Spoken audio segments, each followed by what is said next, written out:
Hello guys, എല്ലാവർക്കും നമ്മുടെ lawyers വ്ലോഗിലോട്ട് സ്വാഗതം. ഇന്ന് നമ്മൾ പഴനി വഴി കൂടെ കൊടൈക്കനാലിലോട്ട് പോവുകയാണ്. കൊടൈക്കനാലിൽ ഞങ്ങൾ പൂണ്ടിയിലോട്ട് പോകണം. പൂണ്ടി എന്ന് വെച്ചാൽ തമിഴ്നാട്ടിൽ തന്നെ സ്വിറ്റ്സർലൻഡ് എന്നറിയപ്പെടുന്ന സ്ഥലമാണ്. അപ്പോൾ ഞങ്ങളിപ്പോൾ പഴനിയിലാണ് നിൽക്കുന്നത്. ഞങ്ങൾ ആലപ്പുഴ എറണാകുളം ഡിസ്ട്രിക്റ്റിൽ നിന്ന് തുടങ്ങിയപ്പോൾ ഞങ്ങൾ പാലക്കാടിൽ നിന്ന് പൊള്ളാച്ചി വഴി കൂടെ പഴനി എത്തി. ഇത്ര നേരം ഞങ്ങളുടെ ഇവിടുത്തെ ഒരു ക്ഷേത്രമുണ്ട്. ആ ക്ഷേത്രത്തിൽ 1000 വഴിയൊക്കെ ഉണ്ടെന്ന് പറഞ്ഞാൽ ഞങ്ങൾ അവിടെ കയറിയിട്ട് ഇപ്പം നടന്ന് മടുത്ത് വരികയാണ്. ഞങ്ങളിനി കൊടൈക്കനാലിലോട്ടാണ് യാത്ര. അപ്പോൾ നിങ്ങളെല്ലാവരും സബ്സ്ക്രൈബ് ചെയ്യണം, ലൈക്ക് ചെയ്യണം, ഷെയർ ചെയ്യണം. മറക്കാതെ തന്നെ എല്ലാവരും ഷെയറും ചെയ്യണം.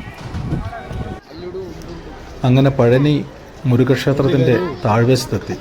ഇവിടെ നിന്ന് 1000-ഓളം പടികൾ കയറി വേണം മുകളിൽ ചെല്ലാൻ. ചെരുപ്പിടാൻ പറ്റത്തില്ല, മൊബൈൽ ഫോൺ കൊണ്ടുപോകാൻ പറ്റത്തില്ല. ചെരുപ്പില്ലാതെ ഈ ഭാഗത്തൂടെ നടന്നപ്പം കാല് പൊള്ളിയെങ്കിലും മുകളിലേക്കുള്ള കയറ്റത്തിൽ കാലിന് പൊള്ളലുണ്ടായില്ല. കാരണം അവിടെ കല്ലുകൊണ്ട് നടകൾ പണിതിരിക്കുന്നത് കൊണ്ട് കാലിന് പൊള്ളുന്ന പ്രശ്നം ഉണ്ടായില്ല. മൊബൈൽ ഫോൺ അവർ ചെക്ക് ചെയ്താണ് കയറ്റി വിടുന്നത്. എന്നിട്ടും മുകളിൽ ചെന്നപ്പോൾ പലരും ഫോണിലൂടെ ഫോട്ടോ എടുക്കുന്നതും വീഡിയോ എടുക്കുന്നതും കണ്ട് നമ്മൾ മണ്ടന്മാരായിപ്പോയി. അല്ലെ നമ്മളും എങ്ങനെയെങ്കിലും ഫോണ് മുകളിലേക്ക് കൊണ്ടുപോയേനെ. ഏതായാലും മുകളിൽ വരെ ഒന്ന് കയറി കാണേണ്ടത് നല്ലൊരു എക്സ്പീരിയൻസ് തന്നെയാണ്.